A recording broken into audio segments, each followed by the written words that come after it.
संकट हरेंगी, करेंगी भली वृषभानु की लली। संकट हरेंगी, करेंगी भली वृषभानु की लली।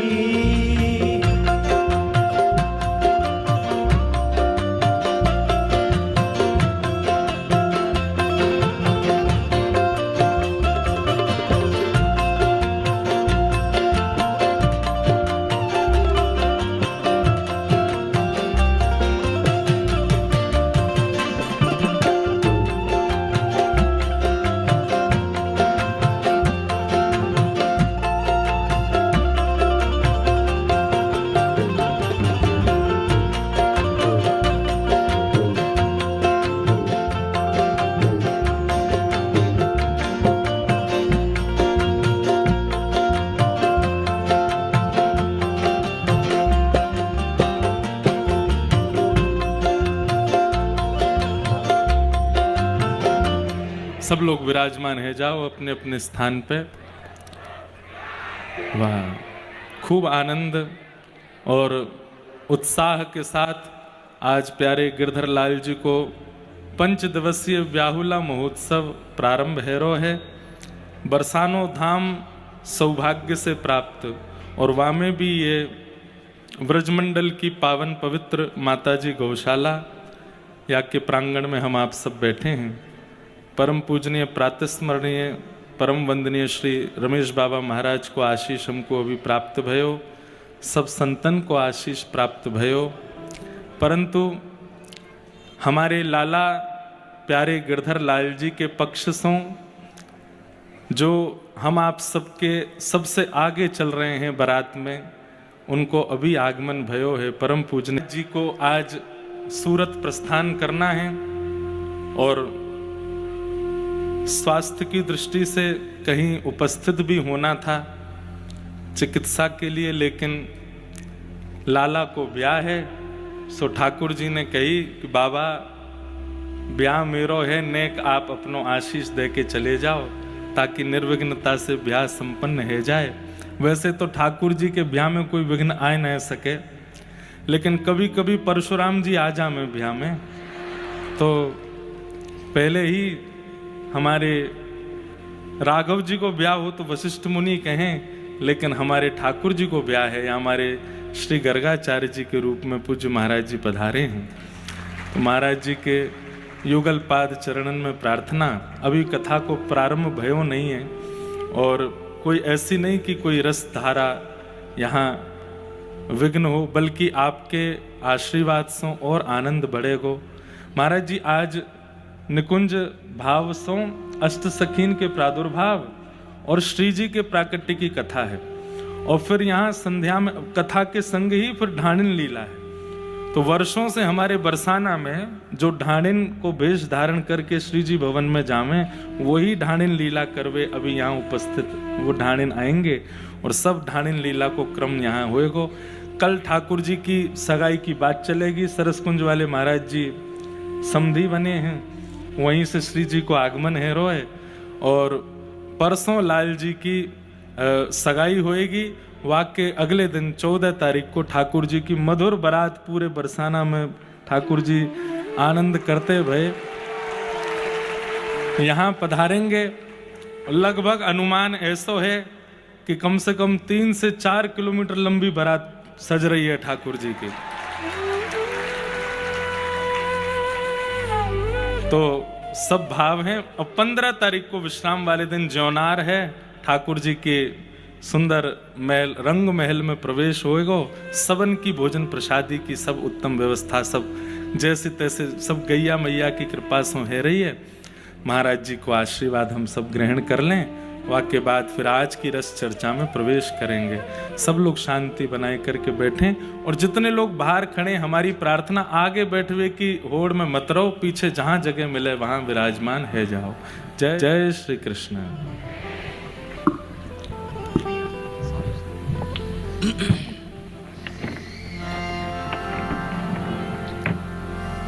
श्री राधा करावचित पल्लव वल्लरी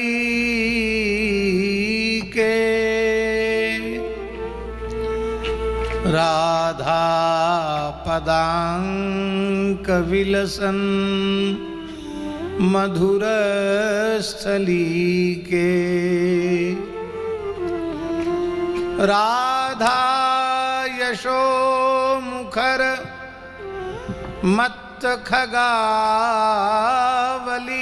के राधा विहार विपिने रमता मनो में नमो गोभ्यः श्रीमतीभ्यः सौरभेभ्य एव च नमो ब्रह्मसुताभ्यश्च पवित्राभ्यो नमो नमः श्रीसुरभ्यै नमः श्रीसुरभ्यै नमः श्रीसुरी राधे। लाल जी के ब्यावला महोत्सव में उनकी प्राण प्यारी जो सप्त गोमाता हैं उनके नामों का उच्चारण कर लें तो सब ब्याह तो उत्सव मंगल पूर्वक होना ही है और उसमें 1000 गुना उत्साह अनंत गुना उत्साह बढ़ जाएगा। महाभारत में इन नामों की बड़ी महिमा है। महाभारत के 125 में 126 में अध्याय में अनुशासन पर्व में जहाँ धर्म विषयक निर्णय सबने मिलकर किया है वहाँ महाराज जी गायों से पूछा गया है कि धर्म का रहस्य क्या है। तो गौ माताओं ने कहा कि गोष्ठ में जाकर किसी पवित्र महापर्व के अवसर पर गोष्ठ में जाकर मेरे इन नामों का कीर्तन करना यही धर्म का सार है। इन नामों का उच्चारण करने से संपूर्ण पाप नष्ट हो जाते हैं, गोदान का पुण्य प्राप्त हो जाए। जितने लोग बैठे सबको गोदान का पुण्य मिल जाएगा बिना खर्च के, और चंद्रमा की सी कांति और अंत में भगवान के नित्य गोलोक की प्राप्ति हो जाएगी, ऐसा महाभारत में लिखा है। तो हम लोग उन पवित्र नामों का उच्चारण करें।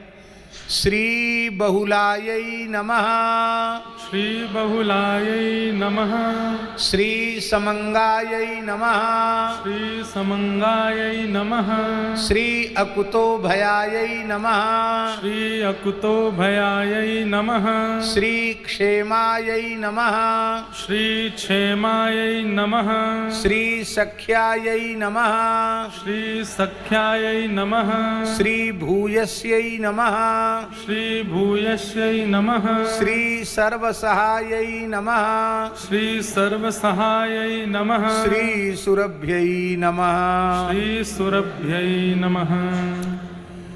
हरिशरणम सर्वदेवमयी सर्वतीर्थमयी सर्ववेदमयी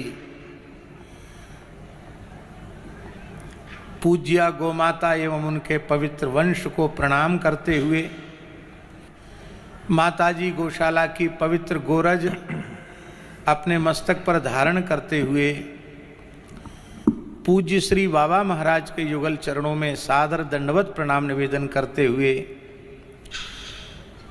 व्यास जी को प्रणाम करते हुए एवं परम श्रद्धेय पूज्य श्री ठाकुर जी को प्रणाम करते हुए हमारे अत्यंत निकट विराजमान परम श्रद्धेय पूज्य श्री शास्त्री जी को प्रणाम करते हुए एवं श्री पंडित जी महाराज पूज्य बाबा के कृपा भाजन पूज्य पंडित जी महाराज को प्रणाम करते हुए और सन्मुख विराजमान किलोल कुंड के महंत जी महाराज और ब्रजदास जी महाराज सभी जितने विराजमान संत ब्रजवासी हैं सबको यथा योग्य प्रणाम करते हुए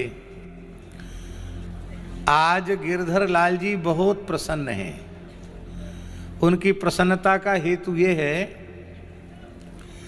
कि सूतिकागार से जब सबसे पहले बाहर ले आए अथवा पूतना लेके आई तो तो वाके बाद समस्त गोपीजन गोष्ठ में ही लेके ठाकुर जी को आई और गोमूत्रेण स्नापयित्वा पुनर्गोरज सार्वकम रक्षाम चक्रुश्च सकृता द्वादशांगेषु नाम भी। लाल जी का गोमूत्र से स्नान हुआ, श्रीअंग में गोमय का लेप हुआ, गो चरण रज श्रीअंग में पधराई गई और गोपुच्छ का स्पर्श करते हुए गोपियाँ भगवान नाम से ही भगवान के 12 नामों से 12 अंगों का स्पर्श करके रक्षा विधान करने लगी। तो ठाकुर जी की अत्यंत प्रसन्नता भई कि हमारे नामकरण के पहले सूतिकागार से निकलने के बाद सबसे पहले हम गोष्ठ में आए। और भैया जीवन में सबसे अधिक आनंद को अवसर कोई होए तो वो होए ब्याह को अवसर। तो आज गिरधर लाल जी का विवाह बरसाना नहीं, ब्रज नहीं, संपूर्ण भारतवर्ष में एक स्थान पर इतनी बड़ी संख्या में गोवंश कहीं नहीं, एक जगह पर 50-60 हजार गोवंश की विराट गौशाला के मध्य में श्री गिरधर लाल जी का ब्याहुला हो रहा है। तो गिरधर लाल जी का तो रोम रोम प्रसन्न है। और सरस निकुंज से श्री जी आ रही हैं। अभी आपने हमारे अत्यंत प्रिय आयुष्मान श्री आचार्य श्री इंद्रेश उपाध्याय जी से आपने सुना ही। स्वयं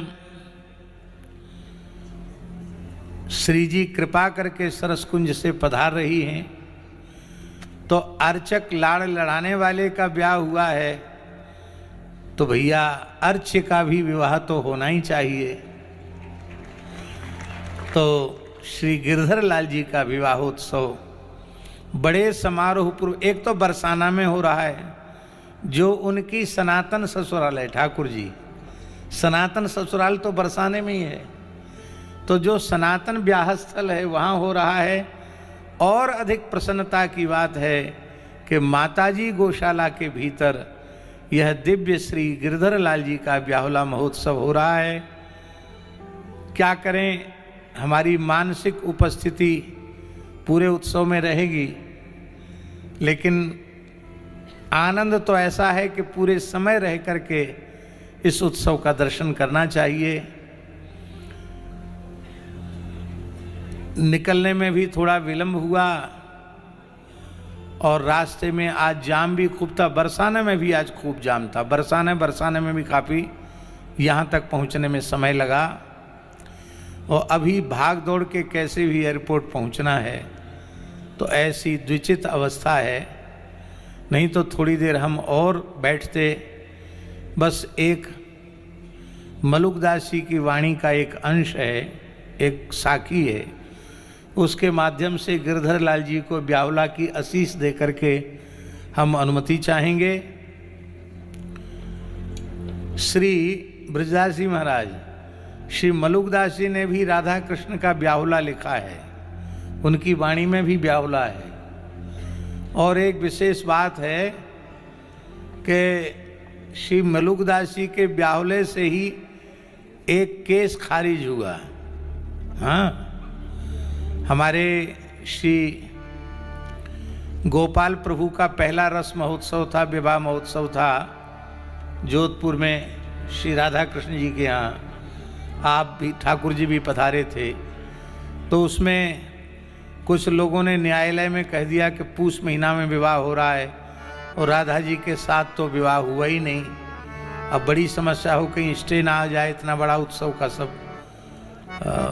वो हो गया। हमारे पास वकील को लाए तो हमने कहा पुराणों में प्रमाण। बोले पुराण नहीं बाबा, 100-200 साल पहले कोई प्रमाण चाहिए। हमने कहा 500 साल पहले को मिल जाए, फिर तो कहना क्या है। तो मलुकदास जी की वाणी के आधार पर ठाकुर जी फैसला हो गया कि लौकिक रीति से